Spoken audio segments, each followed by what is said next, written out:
예, 오늘 역사서 가운데 이 사사기 마지막 시간으로 같이 사사기 전체를 좀 정리하는 시간 가져야 되겠습니다.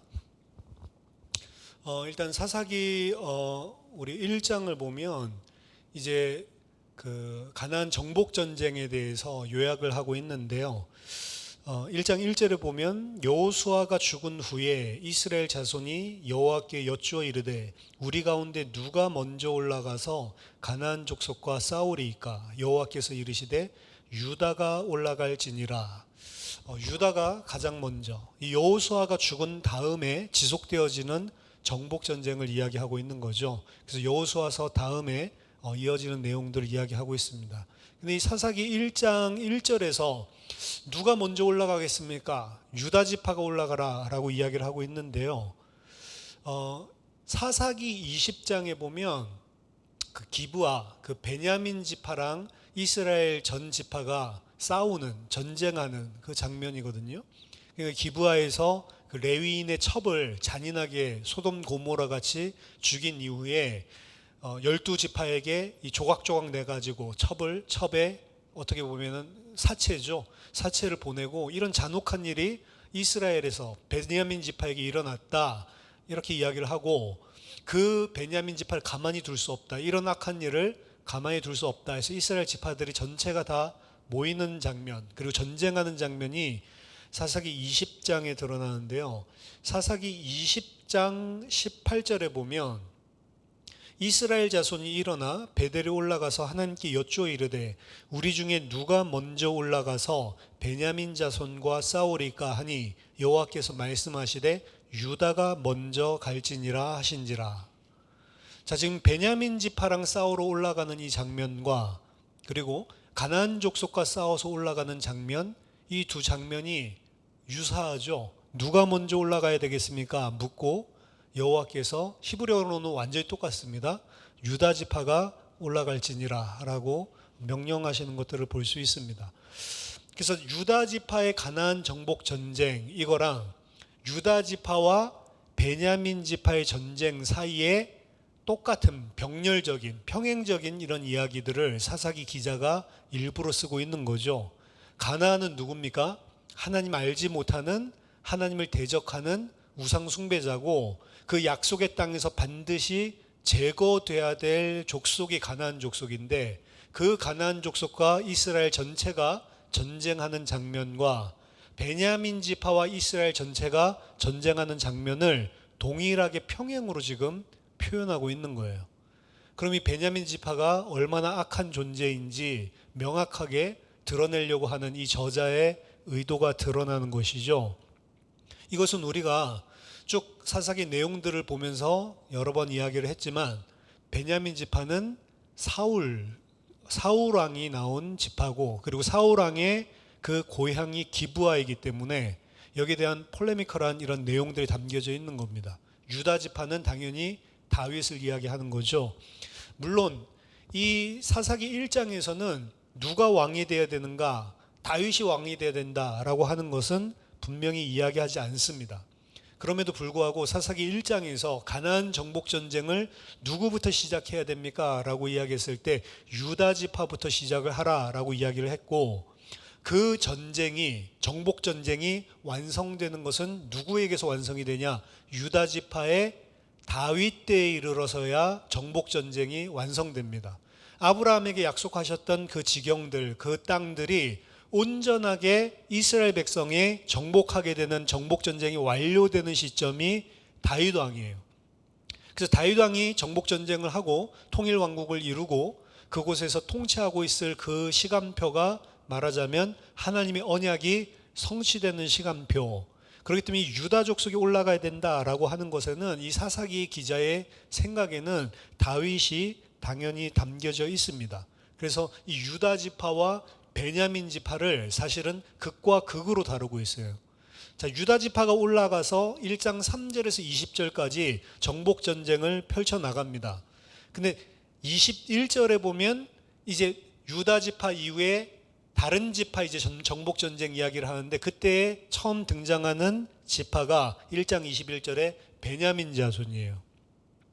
그런데 유다 지파의 이 정복 전쟁 기사 이후에 21절에 이 베냐민 자손은이라고 나오는 거 있죠. 이 부분은 우리가 히브리어로 보면은 이야기 흐름에서 뚝 떨어져 있는 디스정티브 형태로 이루어져 있습니다. 말하자면 일반적인 내러티브 형태가 아니고 따로 뚝 떼서 강조하는 용법인데요. 베냐민 지파, 유다 지파가 성공한 걸 쭉 이야기하다가 하지만 베냐민 자손은 이러면서 나오는 거예요. 여기에서도 극렬한 유다 지파와 베냐민 지파의 정복 전쟁의 대조를 이루고 있는데, 이 베냐민 자손은 예루살렘에 거주하는 여부스 족속을 쫓아내지 못하였으므로 여부스 족속이 베냐민 자손과 함께 오늘날까지 예루살렘에 거주하니라 라고 이야기를 하고 있는 겁니다. 우리가 앞에서 한번 이야기를 했었죠. 이것은 여호수아서 15장 63절을 인용한 것인데요. 여호수아서 15장 63절에서는 예루살렘 주민 여부스 족속을 유다 자손이 쫓아내지 못하였으므로 여부스 족속이 오늘날까지 유다 자손과 함께 예루살렘에 거하니라. 이 여호수아서랑 서로 다른 의견을 이야기하고 있죠. 여호수아에서 예루살렘의 여부스 족속을 쫓아내지 못한 것은 유다 지파였습니다. 하지만 사사기에서는 그것이 유다 지파가 아니고 베냐민 자손이라고 이야기를 하고 있고, 유다 지파는 성공적으로 정복 전쟁을 치렀지만 가장 그 다음에 유다 지파 이후에 첫 번째 다른 지파 소개를 베냐민 지파로 강조용법을 써서 이야기를 하는데, 이 베냐민 지파는 실패하고 말았다, 정복 전쟁에. 지금 이 이야기를 쓰고 있는 거거든요. 유다 지파의 이 정복 전쟁 보면 성공적인 것들을 많이 하는 가운데 성공적이지 못한 부분들도 존재를 합니다. 유다 지파가 자기 땅에 있는 모든 이방 족속들, 모든 가나안 족속들을 다 쫓아낸 것이 아니고, 19절 보실까요? 여호와께서 유다와 함께 계셨으므로 그가 산지 주민을 쫓아내었으나 골짜기의 주민들은 철병거가 있으므로 그들을 쫓아내지 못했다라고 이야기를 하죠. 유다 지파도 온전한 성공을 한 건 아니에요, 정복 전쟁에. 그런데 이 골짜기에 거하는 사람들을 쫓아내지 못했다라고 이야기할 때는 그 합리적인 이유를 설명합니다. 왜 쫓아내지 못했냐? 철병거를 가지고 있었기 때문에 라고, 어떻게 보면은 당연히 못 쫓아낸 것처럼 표현을 하고 있죠. 하지만 베냐민 지파가 여부스 지파를 쫓아내지 못했다, 예루살렘에, 이 이야기를 할 때에는 그 어떠한 핑계거리도 대주고 있지 않습니다. 그래서 이 유다 지파랑 사실은 대조를 시키고 있고, 베냐민 지파, 유다 지파는 성공했지만 베냐민 지파는 실패했다라고 강조로 해서 이야기를 하고 있는 겁니다. 그럼 예루살렘이 도대체 뭐길래 여호수아서는 유다 지파, 그리고 사사기에서는 베냐민 지파라고 이야기를 하냐? 사실 예루살렘이라고 하는 도시는요, 유다 지파의 지경과 유다 지파가 분기수로 받은 기업과 그리고 베냐민 지파가 받은 기업의 경계에 위치해 있는 도시입니다.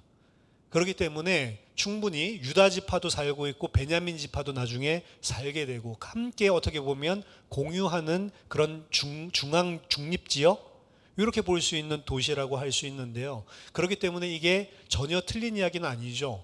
하지만 그것을 바라보는 각도가 중립지역이기 때문에 여호수아서는 아까 전에 이야기했었던 베냐민 지파와 유다 지파 사이에 폴레믹이 없이 그냥 유다 지파가 예루살렘 소유주인 것처럼 표현을 하고 있지만 베냐민 지파에 여기서 책임이 있다라는 식으로 이야기를 하고 있는 거죠. 그래서 현재 이야기하고 있는 이 베냐민 지파가 못 쫓아냈다라고 하는 게 전혀 역사적인 사실로 부적절한 것은 아닙니다. 그럼에도 불구하고 예루살렘은 일반적으로 유다에게 속했다라고 사실은 보고 있기 때문에, 어떻게 보면 이 사사기의 기자는 그런 이 예루살렘의 위치를 활용해서 어떻게 보면 베냐민과 유다 지파를 대조시키고, 유다는 성공했지만 베냐민이 실패한 거다라고 이야기를 하고 싶은 거죠. 그래서 이 정복전쟁을 이야기하는 것 같지만 이 정복전쟁을 그냥 이야기하는 게 아니고, 이 사사기 기자의 관심은 왕이 어느 지파에서 나와야 되느냐라고 하는 게 처음부터 사실은 선명하게 의도가 들어가 있는 것입니다. 자, 유다 지파의 약간의 이 실패는 있었지만, 골짜기 민족들을 못 쫓아냈으니까요. 그럼에도 불구하고 전체적인 분위기는 성공적인 정복 전쟁이거든요. 근데 그 이후에 베냐민을 위시로 해서 그 다음부터 나오는 지파들의 모습은요, 요셉 지파의 베델에서의 승리를 빼고는 전부 다 실패한 이야기만 기록하고 있습니다.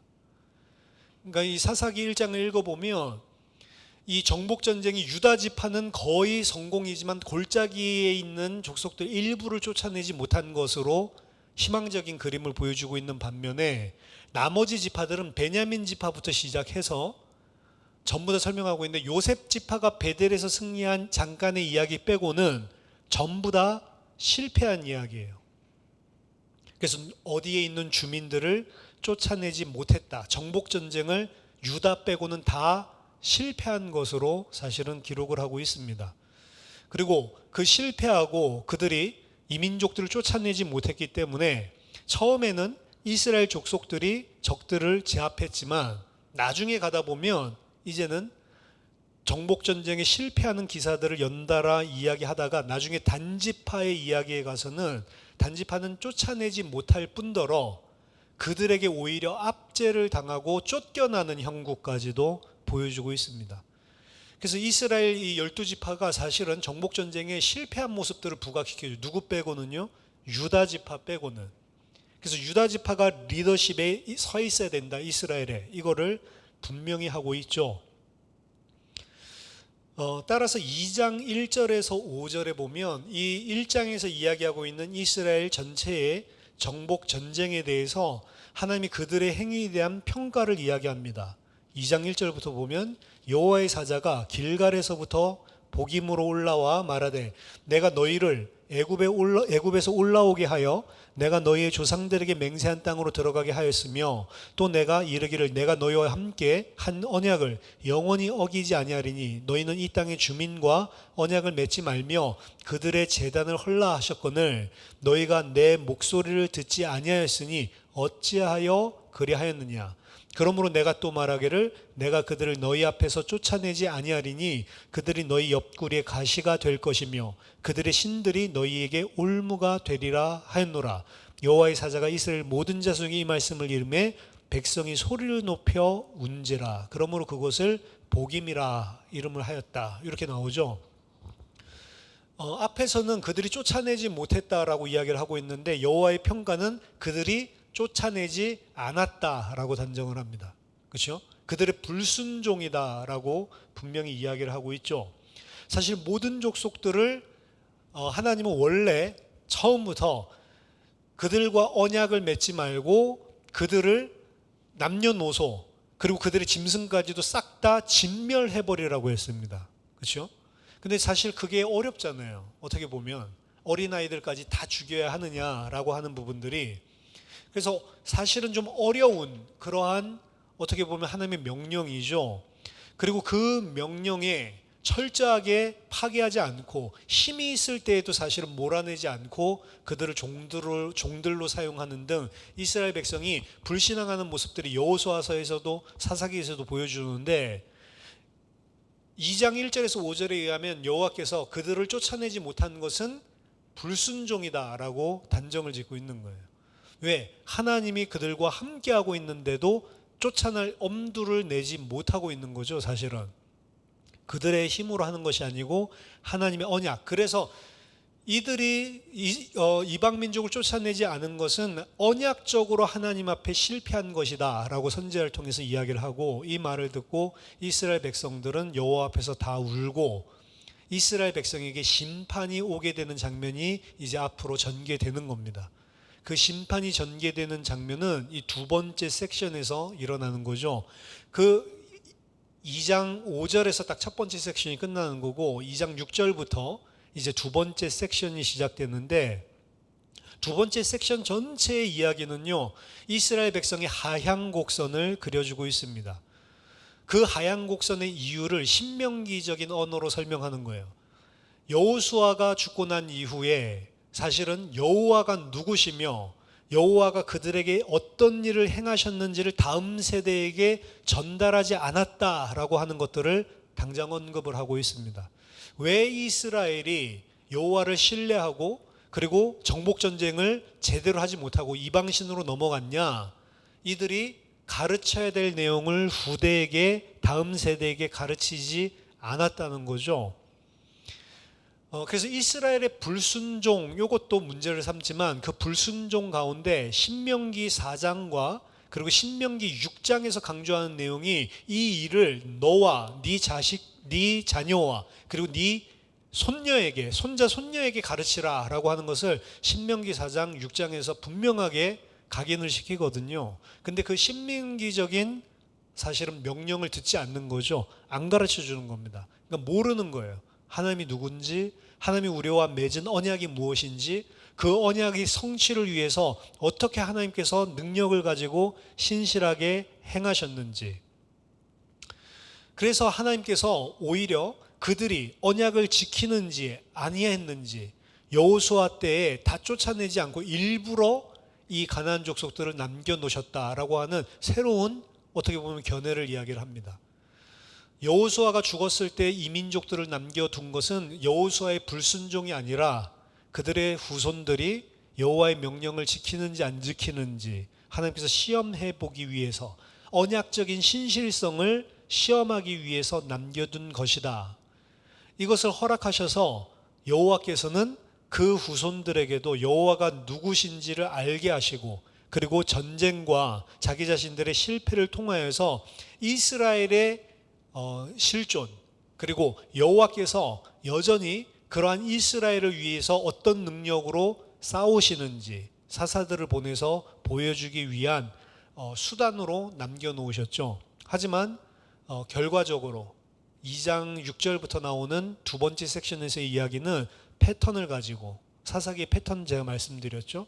이스라엘 백성이 불순종해서 이방신들을 섬기고 그 이방신들을 섬길 때 하나님이 그들을 이방 민족들에게 손에 넘겨주시고 그리고 그들이 몇 년 동안 그들을 압제하고 그리고 그들이 괴로워서 부르짖을 때 하나님께서 사사를 구원자를 보내주시고 그리고 그 사사가 와서 그들을 전쟁에서 승리하고 구원해내고 그 이후에 사사가 살아있는 동안 몇 년 동안 그 땅에 전쟁이 그치고 평화가 임하게 되는 이 패턴을 가지고 계속해서 진행되는 거죠. 이스라엘을 시험하기 위해서 이방 민족을 남겨놨는데 이스라엘의 죄로 말미암아서 불순종으로 말미암아서 계속해서 하나님의 언약을 깨뜨리는 그리고 그들의 언약을 깨뜨리는 행위에도 불구하고 하나님께서는 언약을 신실하게 지키기 위해서 이스라엘 백성을 위해 구원자를 보내주시고 그들을 살리시는 방향으로. 그래서 뭘 대조시켜주고 있냐면 이스라엘의 불순종, 신실하지 않음과 그럼에도 불구하고 하나님께서 그들에게 베풀어 주시는 은혜 그리고 언약에 신실하신 하나님, 이 부분을 계속해서 보여주고 있습니다. 그리고 물론 그 이스라엘 백성이 왜 그럼 그렇게 언약을 계속 어기냐, 그것을 2장 6절부터 이야기하고 있는 여호수아 이후에 그들에게 여호와가 누군지, 그분이 어떤 일을 행하셨는지 후대에게 전달하지 못했기 때문에 이런 일이 일어나고 있다라고 서론에서 이야기를 하는 거죠.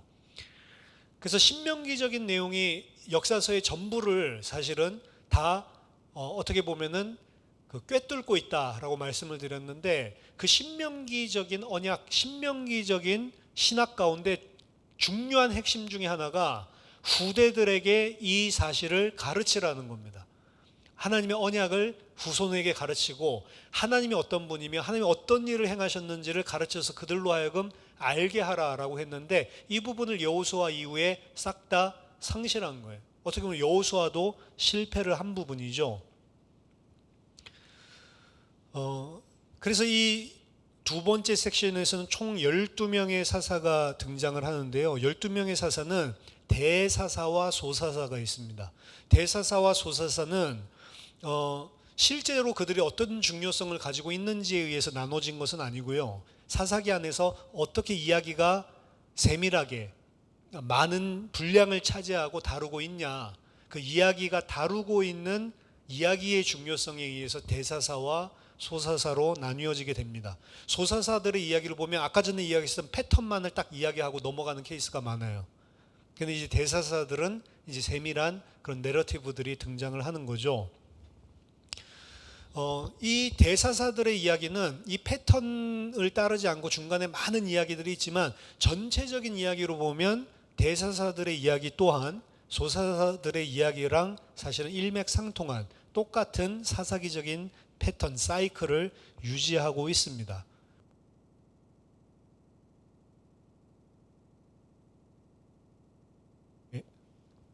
이스라엘 백성이 여호와 앞에서 악을 행하고 그리고 여호와께서 그들을 이방 백성에게 몇 년 동안 넘겨주고 그리고 사사를 부르셔서 그들이 부르짖고 회개하는 내용은 없습니다. 그들이 부르짖고 그리고 하나님께서 그에 대한 응답으로 어떻게 보면 사사를 일으키시고 그리고 사사가 그들을 구원해내고 사사가 구원해내는 거에는 그들의 힘으로 하는 게 아니고 여호와의 신이 충만하게 임하는 것들을 항상 보여주고요. 여호와의 신이 임해서 그들을 승리하고 그들을 구원해내고 그리고 그 땅에 몇 년 동안 전쟁이 그치고 평안이 이르게 되는 대사사들에게도 이 똑같은 패턴이 사실은 계속해서 반복되고 있습니다. 이 사사기의 패턴을 보면 이 두 번째 파트가 이스라엘 백성의 하향 곡선이다라고 이야기하고 있는데요.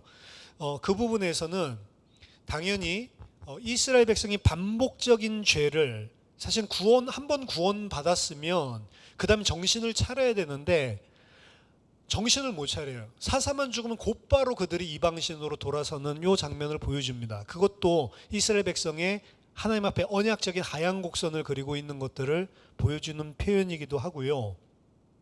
더 하향 곡선은 처음에 시작했었던 사사는 온니엘이죠. 사실은 별 결점이 없어요. 결점을 언급하고 있지 않는데 사사들을 보내주고 이야기가 진행되면 진행될수록 뭐를 부각시키고 있냐면 이 사사들이 가지고 있는 흠결 이것들을 계속해서 보여줍니다. 그것을 보여주고 있는 것들이 가장 절정에 이르는 어떻게 보면 가장 많이 다루고 있는 기드온의 모습에서도 드러나고 있는 걸 지난주에 같이 이야기를 나눴죠. 최고의 사사로 사실은 왕으로 추대를 받은 최고의 사사라고 볼 수가 있는데 어떻게 보면 최고의 사사가 아니고 세컨 모세가 아니고 세컨 아론과 같은 이런 큰 문제를 오히려 가지고 있고 마지막 사사 같은 이 삼손 같은 경우는 이게 사사야 아니야 뭐 사사인지 아닌지도 이게 도대체 사사야? 이런 의문이 들 만큼 이 결점들이 그러니까 이 계속해서 영적으로 본다면 하향 곡선을 그리고 있는 것들을 보여주고 있습니다. 그리고 아까 전에 패턴 가운데 사사가 이방 민족을 쫓아내고 난 다음에 몇 년 동안 그 땅의 전쟁이 그치니라 요 표현이 있죠. 그 몇 년이라고 하는 거 평화를 유지하는 그 기간도 시간이 지나면 지날수록 점점 횟수가 줄어들어요. 그러니까 이 사사들의 결점, 이스라엘의 반역, 이스라엘의 영적인 모든 상태들이 점점 퇴락하는 것들을 사사기 전체를 통해서 보여주고 있습니다. 그리고 사사기에서 그럼 왜 이런 퇴락이 일어나냐? 사사 자체도 문제가 있고 그렇기 때문에 사사기에서 중요하게 생각하는 것은 이스라엘에 참된 왕이 없구나. 왕이 있어야 되는데 왕이 없구나 라고 하는 시각으로 사사 가지고는 안 된다는 거예요. 왜? 사사들마저도 점점 흠결이 드러나는 것들을 통해서 이런 사사들 가지고 어떻게 이스라엘을 이끌 수 있겠냐라고 하는 것들을 보여주고 있는 거죠. 그래서 이 사사기 전체를 보면 이스라엘 백성이 잘하는 게 하나도 없어요. 말하자면 이스라엘 백성은 심지어는 회개도 하지 않습니다. 그저 자기 자신들이 힘드니까 부르짖는 장면만 보여줘요. 그런데도 불구하고 하나님은 이런 이스라엘 백성을 버리지 않고 계속해서 구원할 사사들을 보내주시는 것들을 대주시켜서 보여주고 있습니다. 이스라엘 백성이 구원받는 것은 뭐라는 것들을 그래서 사사기 전체에서 보여주냐면 하나님의 은혜로 말미암아 그들이 구원받는 거다라고 하는 걸 보여줍니다. 하나님이 아브라함과 맺었던 아브라함이 커버넌트죠. 아브라함적인 언약, 아브라함과 맺은 이 언약 때문에 사실은 은혜를 베풀어 주는 거지 이스라엘 백성은 그 은혜를 받을 만한 메리트를 하나도 가지고 있지 않다라고 하는 것을 사사기 전체가 보여줍니다. 그리고 사사기에서는 보여주지 않지만 당연히 그 은혜는 누구로부터 나온 거냐면 그리스도로부터 흘러나오는 거예요. 그건 나중에 신약에 갔을 때 답이 나오는 거지만, 모든 은혜는 내 자신이 어떤 메리트가 있어서가 아니고 그리스도로부터 흘러나오는 것이다. 사실은 사사기는 이 부분을 보여주고 있습니다. 십자가가 모든 역사서의 사실은 핵심이죠. 십자가 이후에도 십자가를 통해서 은혜가 흘러나가지만 십자가 이전에 있었던 사건들도 십자가의 은혜를 통해서 사실은 흘러나가는 겁니다. 모든 성경의 기준점은 십자가가 되는 거죠. 그래서 이 세컨 파트도, 두 번째 파트도 하나님의 은혜로만 살 수 있는 이스라엘을 사실은 부각시켜서 보여주고 있는 게 이 사사기다라고 볼 수가 있습니다. 하나님은 아모리 족속도 오래 참았어요. 아모리 족속은 아브라함에게 이미 이야기를 하시죠. 아직 이 아모리 족속의 죄악이 관영하지 않았기 때문에 430년 후에 이 가나안 땅을 후손들에게 줄 거다라고 이야기를 합니다. 어떻게 보면 아모리 족속에게도 430년의 기회를 주는 거죠. 이스라엘 백성들도 어떻게 보면 그 약속의 땅에서 그들의 죄로 말미암아 축출당하는데, 그 축출을 딱 70년만 바벨론에 축출되게 만드시죠. 이런 것들도 하나님이 훈육을 하기 위해서, 그리고 은혜를 베풀고 계시구나, 이런 것들이 이제 사실 역사서 전반에 걸쳐져 있는 그런 중요한 메인 주제입니다.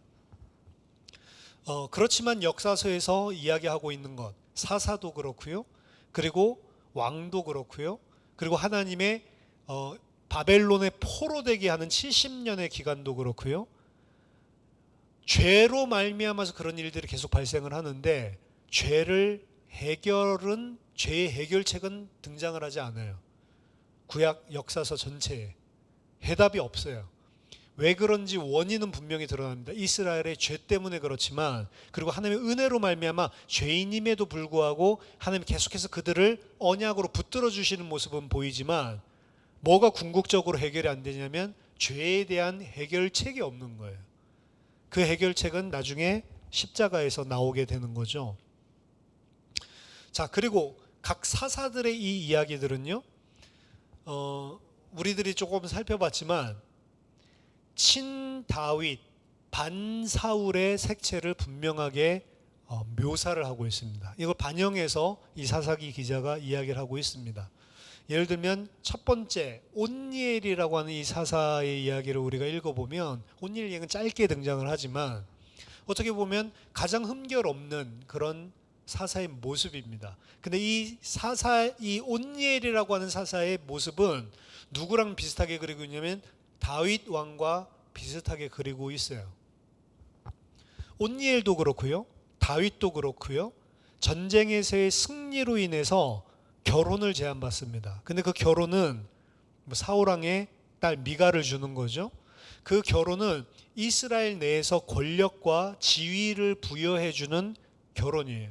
다윗이 골리앗 이기고 난 다음에 미가를 자기의 처로 맞이하게 되는 이런 그림들이 온니엘도 동일하게 드러납니다. 결혼을 통해서 전쟁에 이기고, 결혼을 통해서 갈렙의 어떻게 보면은 그 딸을 맞이하게 되는. 그리고 둘의 이 싸우는 대적은요, 본질적으로 거인 족속입니다. 다윗도 골리앗을 이기고 그 결혼을 하게 되는 거고요. 그리고 둘은 그 가족 중에 가장 어린 자입니다. 이 온니엘이 가족들 중에 가장 어린 자라고 표현하는 것은, 이 사사기에서 표현하고 있는 것은 여호수아에서도 온니엘 이야기가 나오거든요. 근데 거기에는 없는 부분이에요. 근데 이 부분을 추가적으로 정보를 줌으로써 다윗과 유사한 인물로서 사실은 그려주고 있는 겁니다. 강조를 하고 있는 겁니다. 그래서 온니엘과 다윗과의 관계를 강조하고 있어요. 온니엘이 누구라고요? 사사 중에 흠결을 이야기하고 있지 않는 유일한 사사라고 보면 됩니다. 말하자면. 그런데 그 사사가 누구랑 닮았다고요? 다윗과 닮은 것처럼 묘사를 하고 있는 거죠. 이게 저자의 모티브가 담겨져 있는 겁니다. 절대로 중립적으로 그냥 있었던 사실을 쓰는 게 아니고 관점을 가지고 일부러 그것을 부각해서 사사기 기자가 쓰고 있는 겁니다. 그러니까 이 친다윗적인 이런 색채가 강렬한 거죠. 반대로 그 다음에 나오는 에훗은 사울과 유사하게, 이거 우리가 살펴봤었죠. 그래서 사울이 싸웠던 대적들과 같은 아말렉 암몬 족속과의 전쟁에 요 에훗이 등장을 하고요. 사울과 똑같은 베냐민 지파고요. 그리고 기브아 사람들이 나중에 사사기 20장에 보면 이스라엘 전 민족들이랑 싸울 때 용사들 700명이 나오는데 왼손잡이 돌팔매질 하는 사람들이었거든요. 그 사람들을 왼손잡이가 무슨 표현이라고요? 오른손을 묶인 자, 이 표현이라고 했죠. 이 표현을 똑같이 에훗에게 왼손잡이 기브아 사람이랑 똑같은 걸로. 그래서 베냐민 지파에서 나온 사사의 흠결을 기브아 족속의 그 소돔 고모라 같은 그 사울의 고향 기브아에 있었던 이스라엘을 대적해서 싸웠던 그 용사들의 모습이랑 같은 모습으로 평행하게 지금 설명을 하고 있는 거죠.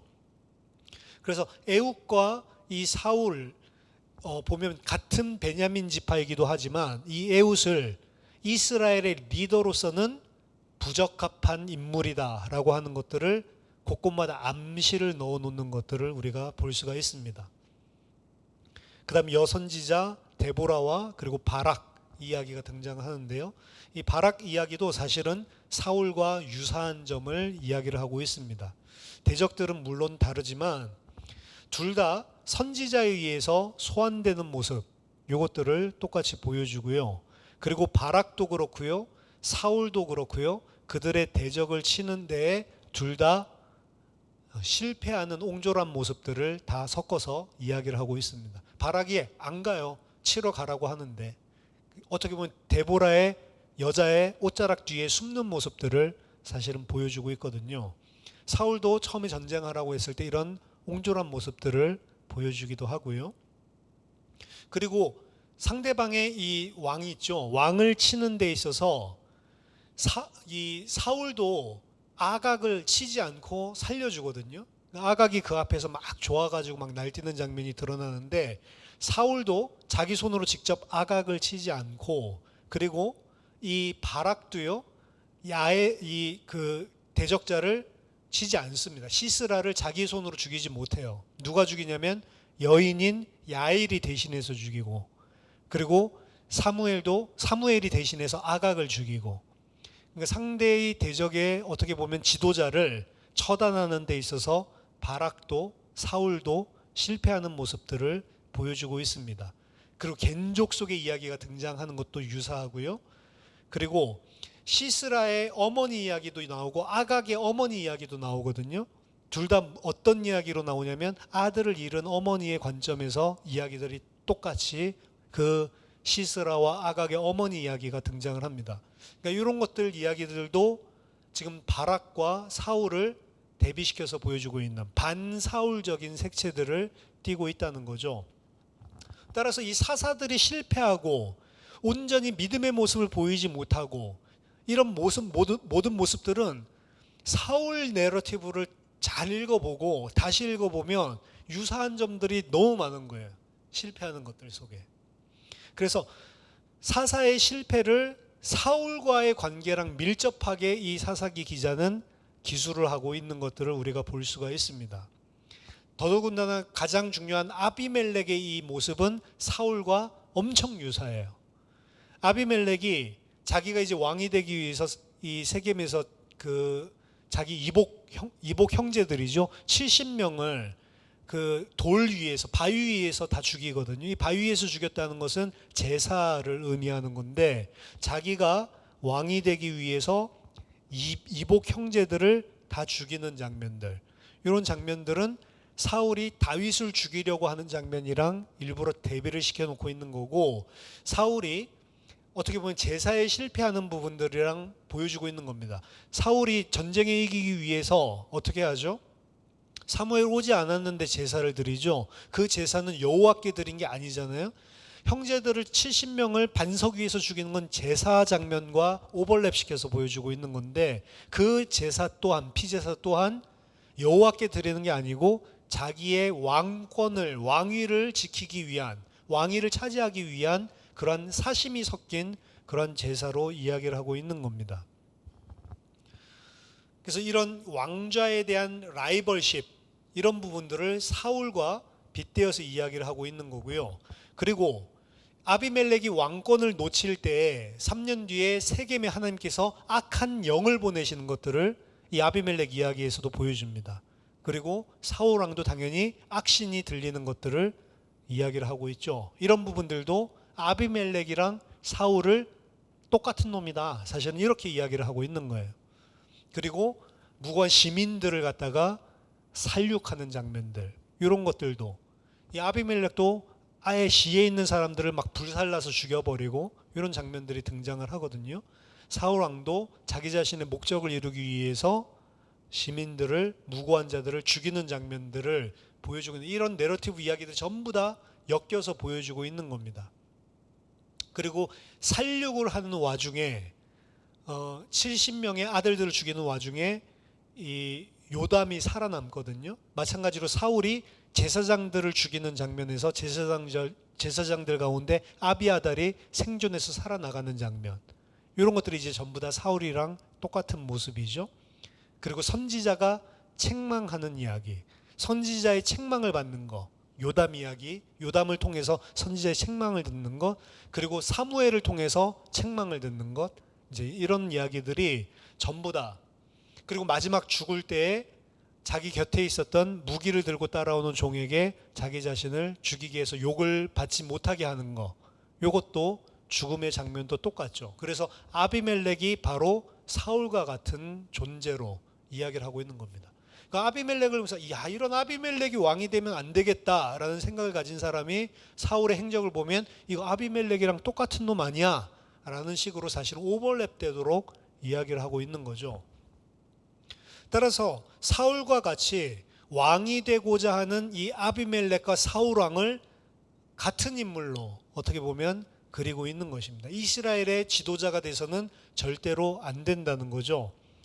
많은 사람들은 이 사사기를 보고 하나님이 왕이시다, 그렇기 때문에 사사기의 기자는 왕정에 반대하는 사람이다 라고 이야기를 하지만, 사실은 사사기에서 하나님이 왕이기 때문에 이스라엘은 왕이 필요 없다라는 사상은 없습니다.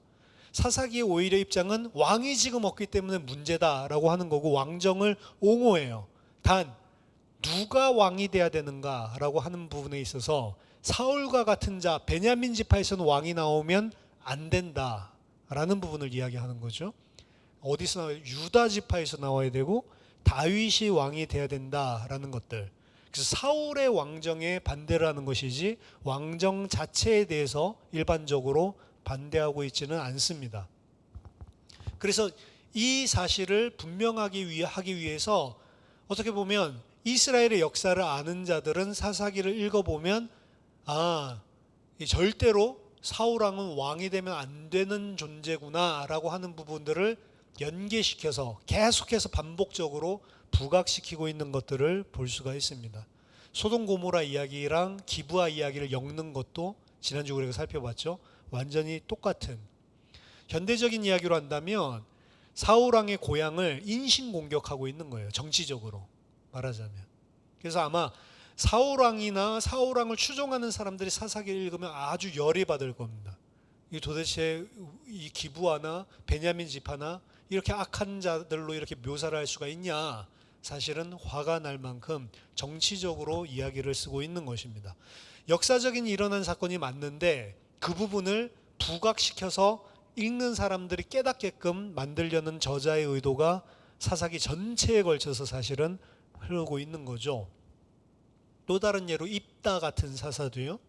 입다가 경솔하게 사실은 서약을 하죠. 그래서 맨 처음에 춤추고 나오는 자 죽이겠다 이렇게 해서 딸을 죽이잖아요. 근데 사울도 마찬가지로 이 경솔한 그 서약을 하거든요. 그래서 먹지 않겠다라고 금식을 선포하면서 먹는 자는 저주를 받을 거다라고 했는데, 그 소식 듣지 못했던 요나단이 지팡이에 꿀 찍어가지고 이렇게 먹죠. 그러니까 이런 입다의 모습과 사사의 모습, 이 사울의 모습, 이런 부분들도 전부 다 연계를 시켜주고 있는 거죠. 또한 삼손의 이야기랑 사울의 이야기 또한 그냥 언어로 보면 아예 이야기 자체가 유사한 언어로 삼손을 소개하고 있는 것들을, 전개하고 있는 것들을 볼 수가 있습니다. 그래서 사울 왕이 왕이 돼서는 안 된다. 그리고 기브아에서 12조각을 내가지고 진짜 좀 잔인하죠. 자기 첩에 그 시신을 12조각을 내서 12지파에 보내는 장면, 그래서 이스라엘을 소집하는 장면이 드러나는데, 요 장면도 사실 그 레위인도 올바로 된 레위인이라고 사실은 볼 수가 없는데, 그 장면도 사울이 한 겨리의 소를 취해서 조각 내서 이스라엘 지파에게 보내고 소집했었던 그 장면들과 연계를 시키고 있습니다. 그래서 우리에게 왕이 필요하냐? 사사기의 기자는 왕이 필요하다. 우리는 너무나 왕이 필요하다. 이 부분에 대해서는 긍정적으로 이야기를 하지만 절대로 사울 같은 자는 왕이 돼서는 안 되고 다윗 같은 자가 왕이 돼야 된다라는 게 주장입니다. 그럼 다윗 같은 자는 어떤 자인데요?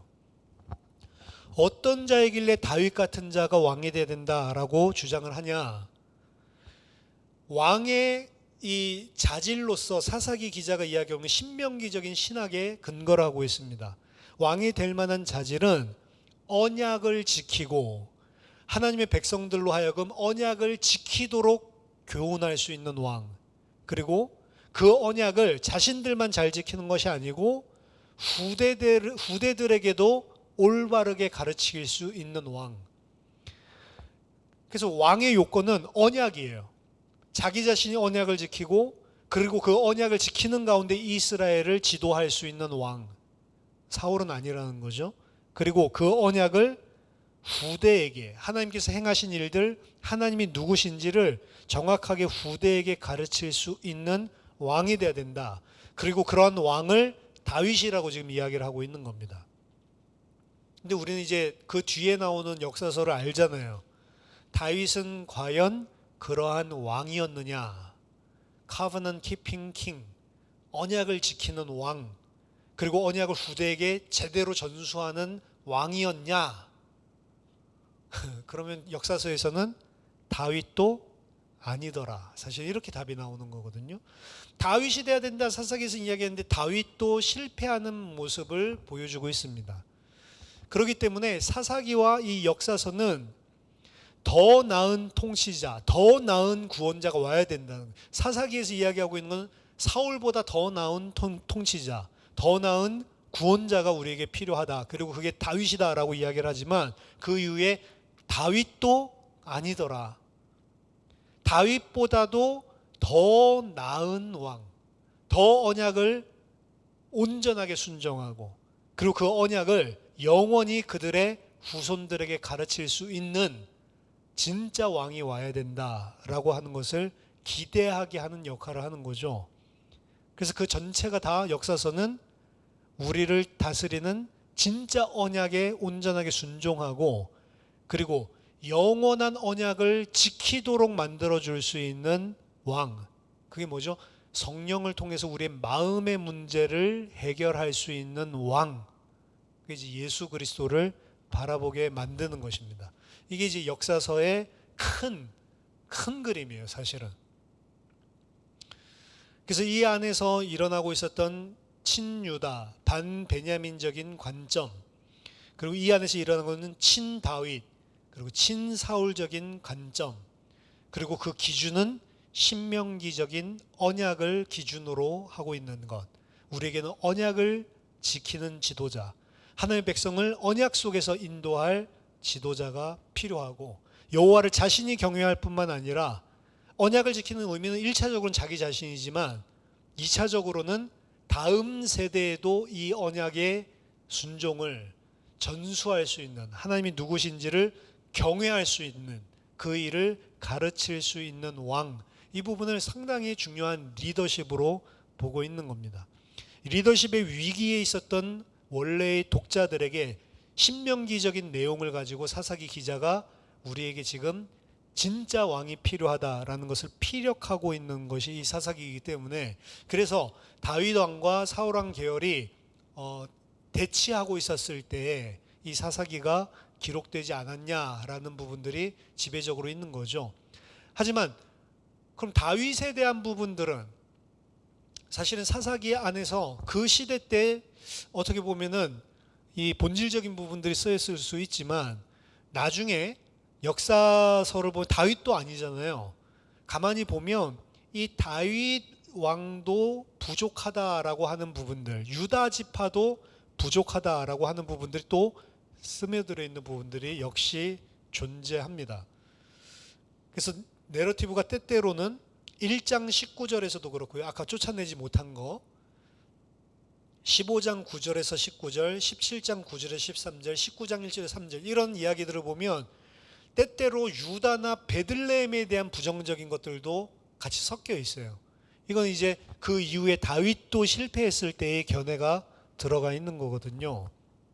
더 이후의 상황에서만 말이 되는 이런 내용들이기 때문에 그래서 이런 부분들이 나중에 쓰여졌다라고 주장하는 사람들의 이런 근거가 되기도 합니다. 하지만 여전히 유다랑 베냐민 지파 사이에 이 폴레믹이 강하게 있는 것들을 봤을 때 거의 전체적인 큰 줄기는 다윗이랑 사울 왕이 대치하고 있었을 때 쓰여진 글이 아닌가라고 생각하고 그게 타당하다라고 생각을 합니다. 구속사적인 전체적인 의미에서 본다면 이 사사들은 히브리서 11장에 사실은 그들의 잘못된 부분들을 전혀 부각하고 있지 않아요.